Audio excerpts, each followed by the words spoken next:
الحمدللہ رب العالمین والصلاة والسلام علی خاتم النبیین اما بعد فاعوذ باللہ من الشیطان الرجیم بسم اللہ الرحمن الرحیم الصلاة والسلام علیک یا رسول اللہ وعلی آلک واصحابک یا حبیب اللہ الصلاة والسلام علیک یا نبی اللہ وعلی آلک واصحابک یا نور اللہ۔ الحمدللہ عز و جل درود پاک پڑھنے کے بے شمار فضائل و برکات ہیں۔ ایک بہت ہی خوبصورت حدیث پاک ہے، میرے آقا علیہ الصلوۃ والسلام فرماتے ہیں من صلی علیہ صلاۃ واحدۃ صلی اللہ علیہ عشرہ، جو کوئی شخص مجھ پر ایک بار درود پاک پڑھے اللہ کریم اس پر اپنی 10 رحمتیں نازل فرمایا ومن صلی علیہ عشرا صلی اللہ علیہ مئۃ، جو مجھ پر 10 بار درود پاک پڑھے رب کریم اس پر 100 رحمتیں نازل فرمایا۔ پھر فرمایا ومن صلی علیہ مئۃ صلی اللہ علیہ الفا، جو مجھ پر 100 بار درود پاک پڑھے اللہ اس پر 1000 رحمتیں نازل فرما۔ کاروباری لوگ بیٹھے ہیں، ہم نارملی اپنے سرمایہ کو ملٹیپل کرنے کی کوشش کر رہے ہوتے ہیں، اس کی ملٹیپلیکیشن دیکھیے، 1 درود 10 رحمتیں، 10 درود 100 رحمتیں، 100 درود 1000 رحمتیں۔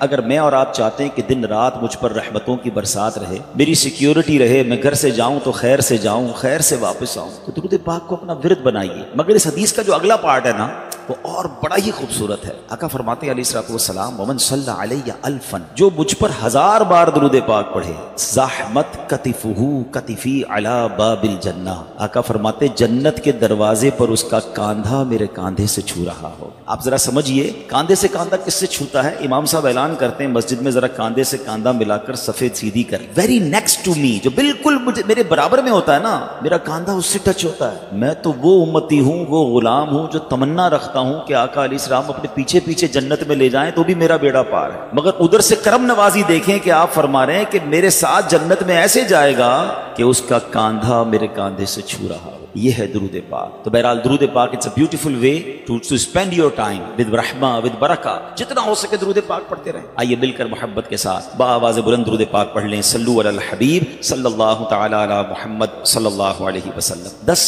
رمضان مبارک ہماری امی حضور ام المومنین حضرت خدیجۃ الکبریٰ رضی اللہ تعالی عنہا کا یوم بھی ہے۔ آپ کا وصال نبوت کے 10ویں سال 10 رمضان مبارک کو ہوا۔ یہ وہ عظیم ہستی ہیں، سبحان اللہ۔ میرے آقا علیہ الصلوۃ والسلام ان سے اتنا پیار فرماتے، اور نبی پاک علیہ الصلوۃ والسلام کو جس طرح انہوں نے سپورٹ کیا، یہ اسلام کے ابتدائی ایام تھے، یعنی ہماری خواتین کے لیے وہ رول ماڈل ہیں کہ اپنے شوہر کے ساتھ برتاؤ کیسا ہونا چاہیے، اور اسپیشلی ٹف ٹائم میں آپ طیبہ، طاہرہ، زاہدہ، صدیقہ، اور آپ عظیم ہستی ہیں کہ نبی پاک علیہ الصلوۃ والسلام کی جو پہلی زوجہ ہیں وہ آپ ہیں، اور جب تک آپ نبی پاک علیہ الصلوۃ والسلام کی زوجیت میں رہیں میرے آقا علیہ الصلوۃ والسلام نے کوئی دوسرا نکاح نہیں فرمایا۔ ایک اور خوبصورت بات کہ پیارے آقا علیہ الصلوۃ والسلام کی تمام اولاد میں سوائے حضرت ابراہیم کے جتنی اولاد ہے وہ سب حضرت خدیجۃ الکبریٰ رضی اللہ تعالی عنہا سے، اور سبحان اللہ رہتی دنیا کے سیدوں کی ہیں نانی جان جو ہیں وہ حضرت خدیجۃ الکبریٰ رضی اللہ تعالی عنہا۔ جنت المعلی میں آپ کا مزار شریف موجود ہے، مکہ مکرمہ میں۔ اللہ تربت حضرت خدیجہ پر اپنی کروڑوں رحمتوں کی بارش نازل فرمائے، اور ان کے صدقے ہماری مغفرت فرمائے،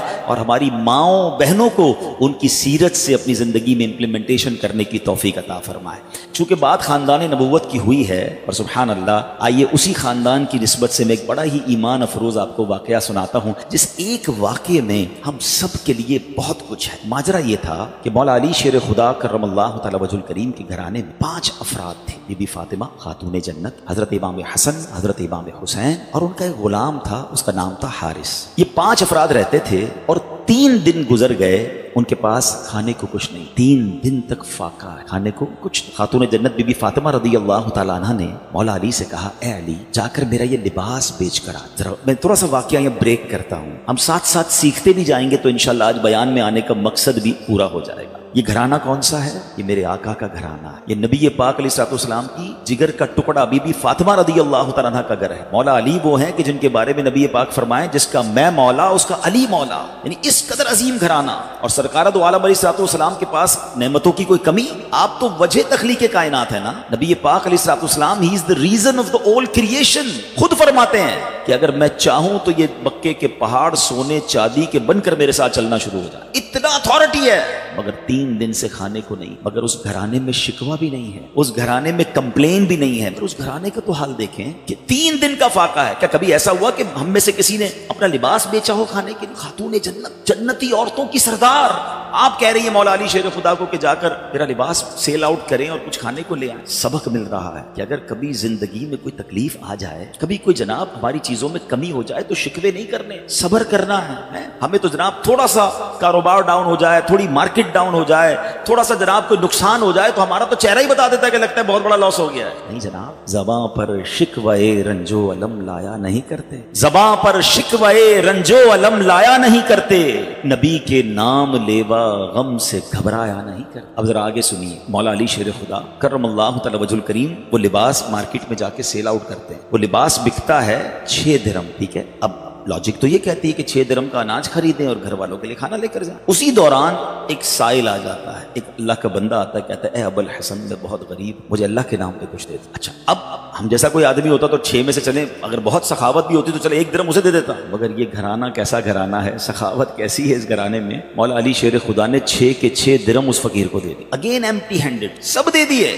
تھوڑا آگے چلے تو ایک اعرابی آیا اور آ کر کہتا ہے، اس کے پاس اونٹنی تھی، کہ اے ابو الحسن، مولا علی کی یہ کنیت تھی، یہ اونٹنی خریدو گے؟ مولا علی کہتے ہیں میرے پاس تو پیسے ہی نہیں، کہا ادھار خرید، کتنے کی دینی ہے؟ کہ 100 درہم۔ آپ نے اونٹنی خرید لی۔ تھوڑا اور آگے گیا تو ایک اور اعرابی آیا، ایک اور عربی شخص کہتا ہے اے علی یہ اونٹنی بیچنی ہے؟ بیچنی ہے۔ کہ کتنے کی خریدی ہے؟ کیسا کوشچن ہے، بزنس کمیونٹی کے لوگ بیٹھے ہیں نا، ہم سے کوئی پوچھ لے آپ کی کاسٹ کیا ہے، اس کے بعد تو جناب وہ کلابیں لگتی ہیں، بھائی اللہ کی قسم میری تو کاسٹ ہی اتنے کی ہے۔ اچھا ہمیں سمجھ نہیں آتی، بندہ پہلے کاسٹ 1000 روپے بتاتا ہے، تھوڑی نیگوشیشن کرو تو 950 پہ آ جاتا ہے، یار ابھی تو آپ قسمیں کھا رہے تھے میری 1000 کی کاسٹ ہے۔ ہمارا یہ حال ہے، مولا علی شیر خدا گھر میں کھانے کو کچھ نہیں ہے، آپ فرماتے ہیں 100 درہم کی خرید، سچ کو آنچ نہیں ہے۔ وہ بندہ کہتا ہے 160 کی دینی ہے، بالکل دینی ہے، 160 میں آپ نے سیل کر دی۔ تھوڑا آگے گئے تو پہلے والا جو عربی تھا وہ آیا، کہا اے علی وہ اونٹنی کہاں گئی؟ کہا میں نے بیچ دی، اب میرے پیسے دے دو۔ آپ نے 100 درہم دے دی، خوشی خوشی گھر آئے اور بی بی فاطمہ کے ہاتھ میں 60 درہم رکھ دیے۔ خاتون جنت کہتی ہے اے علی میرا جوڑا اتنا قیمتی تو نہیں تھا کہ 60 درہم کا بک جاتا۔ سنو مولا علی کیا کہتے ہیں، میں نے اللہ سے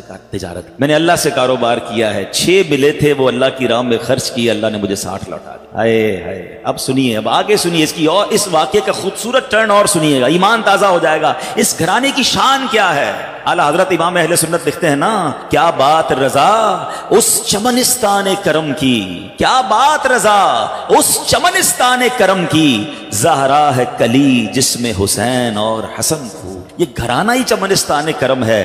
اب جب صبح بارگاہ رسالت میں گئے تو نبی پاک علیہ الصلوۃ والسلام کو یہ بتاتے، مولا علی بتاتے، اس سے پہلے سرور کائنات علیہ الصلوۃ والسلام سوال کرتے ہیں اے علی تمہارا کل تمہارے ساتھ جو معاملہ ہوا تم جانتے ہو کیا تھا؟ مولا علی کہتے ہیں اللہ عالم و رسول عالم، حضور آپ ہی بتا دیں معاملہ کیا تھا۔ کہا اے علی جو تمہیں اونٹنی بیچنے آئے تھے وہ کوئی اور نہیں، وہ حضرت میکائیل علیہ السلام تھے۔ اے علی جو تم سے اونٹنی خریدنے آئے تھے نا وہ حضرت جبرائیل علیہ السلام تھے۔ اور جاننا چاہو گے وہ اونٹنی کون سی تھی؟ یہ وہی اونٹنی ہے کہ جس پر میری بیٹی بی بی فاطمہ خاتون جنت قیامت کے روز سواری کریں گے۔ ایسا سخی گھرانہ جو تم سے نہ مانگوں تو پھر کس سے مانگوں، تمہارا تو سارا گھرانہ سخی ہے۔ اب اس ایک واقعے سے اتنا کچھ ہے ہمارے لیے، میں کچھ اور بیان نہ بھی کروں نا، آج اسی ایک واقعے کو میں پرت پرت کھولتا چلا جاؤں تو یہ ایک انسیڈنٹ، یہ ایک beautiful story of the family of رسول اللہ صلی اللہ تعالی علیہ وسلم میں کیا کچھ سکھا رہی ہے۔ قناعت کس کو کہتے ہیں، صبر کس کو کہتے ہیں، اللہ کی رضا پر راضی رہنا کس کو کہتے ہیں، اور پھر سخاوت کس کو، اللہ پر بھروسہ کس کو کہتے ہیں۔ بہت عجیب و غریب لوگ ہو گئے، ہمیں تو اسباب پر بھروسہ ہے، ہماری تو کیلکولیٹر سے کیلکولیشن چلتی ہے کہ نہیں جناب اتنے سال محنت کروں گا تو یہ ملے گا، اپنے پلانز ہی ختم نہیں ہوتے۔ تھوڑا سا جناب ہمارا پلان ڈسٹرب ہو جائے تو لوگ مایوسی والی باتیں، ڈپریشن میں چلے جاتے ہیں، لوگ معاذ اللہ سوسائڈ کی باتیں کرنے لگ جاتے ہیں۔ کدھر گیا رب پر بھروسہ؟ نہ کریں ایسا۔ بعض اوقات آزمایا جاتا ہے، بعض اوقات اس میں بہت ساری حکمتیں ہوتی ہیں۔ ایک اور حدیث پاک کا واقعہ سناؤں گا پھر اپنے ٹاپک کی طرف دوبارہ آتے ہیں، کمال کا واقعہ۔ اور یہ واقعہ نبی پاک علیہ الصلوۃ والسلام نے صحابہ کو سنایا۔ حضرت ابو ہریرہ رضی اللہ تعالیٰ عنہ اس حدیث کے راوی ہیں۔ حضرت ابو ہریرہ کہتے ہیں کہ نبی پاک علیہ الصلوۃ والسلام نے ہمیں یہ واقعہ سنایا کہ بنی اسرائیل میں 3 شخص تھے۔ اب ذرا غور سے سنیے، ہم میں سے کئی لوگ ایسے ہیں جو پچھلے 5 10 15 سالوں میں اللہ نے ان کو بڑا عروج دیا ہے، اللہ آپ کو اور ترقی دے، آپ کے رزق حلال میں اللہ اور برکت دے، مگر غور سے سنیے گا۔ آقا علیہ الصلوۃ والسلام فرماتے بنی اسرائیل میں 3 لوگ تھے، اللہ کریم کو ان کی آزمائش مقصود ہوئی، ان کا ایگزامینیشن مقصود۔ وہ تینوں بندے کون تھے؟ اس میں ایک بندہ تھا جس کو برس کا مرض تھا، کوڑ کا مرض ہوتا ہے. ایک بندہ تھا جس کی آنکھیں نہیں تھی، نابینا تھا، اور ایک بندہ تھا جس کے بال ہی نہیں آتے تھے، گنجا تھا. اس کی تمنا بڑی تھی کہ بال آ جائے. تینوں کسی نہ کسی پرابلم، کسی کلیمٹی، کسی ڈیفیکلٹی میں. اللہ نے ایک فرشتہ بھیجا ان کے پاس. سب سے پہلے فرشتہ گیا برس کے مریض کے پاس، جس کے جسم پر داغ تھے، عجیب و غریب اس کی جلد تھی، اسکن تھی، لوگ اس سے دور ہٹتے تھے. اس نے برس کے مریض کو کہا کہ بھائی یہ بتاؤ تمہاری سب سے بڑی تمنا. وہ کہتا ہے میری سب سے بڑی تمنا یہ میری بیماری دور ہو جائے. لوگ مجھ سے دور ہو جاتے ہیں، میری باڈی پر عجیب عجیب قسم کے داغ ہیں. فرشتے نے دعا کی، اس کے جسم پر ہاتھ پھیرا، اس کی باڈی بالکل ٹھیک ہو گئی. کہ یہ بتاؤ تمہیں مال کون سا اچھا لگتا ہے؟ وہ بندہ کہتا ہے کہ مجھے جو ہے وہ اونٹنی بڑی پسند ہے. فرشتے نے اس کو ایک اونٹنی دی جو گابن تھی، بچہ دینے والی تھی. فرشتہ آگے چلا گیا. اب فرشتہ پہنچا دوسرے بندے کے پاس، اور وہ بندہ تھا جو گنجا تھا، اس کے بال ہی نہیں آتے تھے. فرشتے نے کہا تیری خواہش کیا ہے سب سے بڑی؟ کہتا بس میرے بال آ جائیں، اس سے بڑی کیا تمنا ہے. فرشتے نے اس کے سر پہ ہاتھ پھیرا، دعا فرمائی، اس کے بال آ گئے. تجھے مال کون سا پسند ہے؟ تو اس نے کہا کہ مجھے جو ہے وہ گائے بڑی پسند ہے. اس کو ایک گابن گائے، بچہ دینے والی گائے دی. تھرڈ پرسن کے پاس فرشتہ ہے، وہ کون تھا؟ اندھا تھا، مادرزاد، بائی برتھ بلائنڈ. تیری کیا تمنا ہے؟ بولے میری تو زندگی میں ہے ہی اندھیرا، اللہ کرے میری آنکھیں آ جائیں. فرشتے نے اس کی آنکھوں پر ہاتھ رکھا، دم کیا، دعا کی، اس کی آنکھیں آ گئی. تجھے کیا چاہیے؟ کہا مجھے بکری بڑی پسند. اس کو بکری دی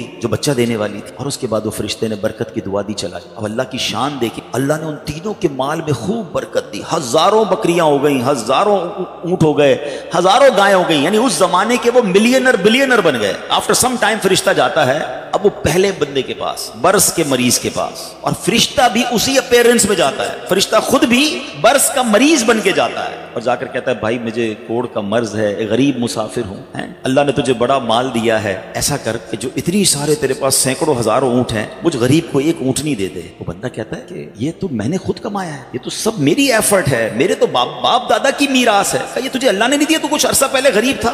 کہتا ہے نہیں کس نے کہا تجھے؟ میں تو پہلے سے ہی مالدار تھا، میرے تو فیملی کا یہ سارا مال ہے، یہ میں نے اپنی محنت سے کیا ہے. فرشتے نے کہا ٹھیک ہے، اگر تو سچا ہے تو ٹھیک ہے، اور اگر تو جھوٹا ہے تو اللہ تجھے پہلے جیسا ہی کر دے. فرشتہ دوسرے کے پاس، اب کس کے پاس گیا؟ گنجے کے پاس. کہا بھائی میں بڑا غریب انسان ہوں، مسافر ہوں، تجھے اللہ نے بڑا مال دیا، اتنی گائے ہیں، ایک گائے مجھے دے دے.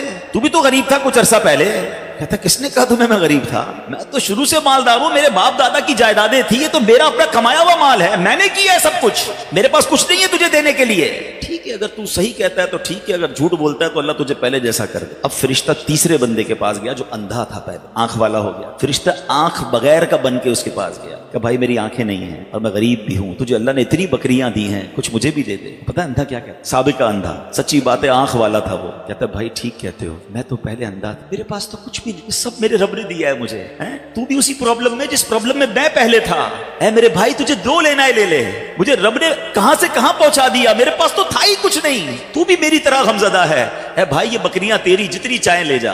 فرشتہ کہتا ہے مجھے کچھ نہیں چاہیے، اللہ تیرے مال میں برکت ڈال دے، یہ تیری آزمائش تھی جس میں تو کامیاب ہوگی. یہ حدیث پاک میں نبی پاک علیہ الصلوۃ والسلام نے واقعہ صحابہ کو سنا. آج سچ بتائیں ہماری کیفیت، ہم جب کچھ بن جاتے ہیں تو ہماری زبانوں پر یہ آتا ہے کہ یہ میں نے کیا، یہ میرا کمال ہے، یہ میرے بیسٹ ڈیسیشن تھے، یہ میرا وقت پہ فیصلہ تھا، میں نے پراپرٹی اٹھا لی تھی تو جناب اتنے آگے پہنچ گیا. نہیں پیارے پیارے اسلامی بھائی، یہ نہ کر. ہمیشہ زندگی میں ایک ذہن بنائی رکھ کہ جو کچھ دیا ہے وہ میرے رب نے دیا، میری کوئی اوقات نہیں ہے. ارے مجھ سے زیادہ عقل مند لوگ موجود ہیں، مجھ سے زیادہ پڑھے لکھے سمجھدار لوگ موجود ہیں، اگر رب نے مجھے نوازا ہے تو یہ صرف اس کی مہربانی. اور جب بندہ اترانے لگ جاتا ہے، جب اپنی شہرت، اپنے مال، اپنی عزت پر یہ گھمنڈ اختیار کرتا ہے، تو ایک بات یاد رکھیے گا، وَتُعِزُّ مَن تَشَاءُ وَتُذِلُّ مَن تَشَاءُ بِيَدِكَ الْخَيْرُ. اللہ جسے چاہے عزت دیتا ہے، جسے چاہے ذلیل فرما دیتا ہے. ہم نے کروڑوں جس کے فالوورز ہیں ان کو دیکھا منٹوں میں ذلیل ہوتے ہوئے، زکوٰۃ دینے والے دنوں کے اندر زکوٰۃ لینے والے بنتے دیکھے. اے میرے پیارے اسلامی بھائیوں، دنیا میں عروج والے جیلوں میں گرفتار ہوتے بھی آپ نے دیکھے. وقت نہیں لگتا بدلنے میں. عاجزی، انکساری اور اللہ پر بھروسہ رکھ. ہم نے جو خاندان نبوت کا واقعہ سنا نا، اس میں سے سب سے بڑا میسج پتہ ہے کیا ہے؟ کہ آزمائشیں آتی ہیں، ہم نے اس آزمائش پر صبر کرنا. ہم بے صبری کر جاتے ہیں. قرآن مجید فرقان حمید میں رب عز و جل نے واضح اعلان فرما دیا، یعنی کمال دیکھیں، ہمیں پہلے سے بتا دیا تمہارا ایگزامینیشن آنے والا ہے. کیا فرمایا؟ وَلَنَبْلُوَنَّكُمْ بِشَيْءٍ مِّنَ الْخَوْفِ وَالْجُوعِ وَنَقْصٍ مِّنَ الْأَمْوَالِ وَالْأَنفُسِ وَالثَّمَرَاتِ. یعنی اللہ نے فرمایا ان قریب تمہیں آزمائیں گے، بی ریڈی، بی کیئرفل، آپ کا ایگزام ہونے والا ہے. اچھا یہ بھی نہیں فرمایا کہ کسی بھی چیز سے ایگزام ہو جائے گا، ہمیں ایگزامینیشن کے کویسچن بھی بتا دیے کہ کیا کیا ٹیسٹ آ سکتا ہے. ہم کہتے ہیں ذرا گیس پیپر تو بتائیں کوسچنز کیا ہوں گے. قرآن نے بتا دیا ہے کہ کیا کیا ٹینشن آ سکتی ہے.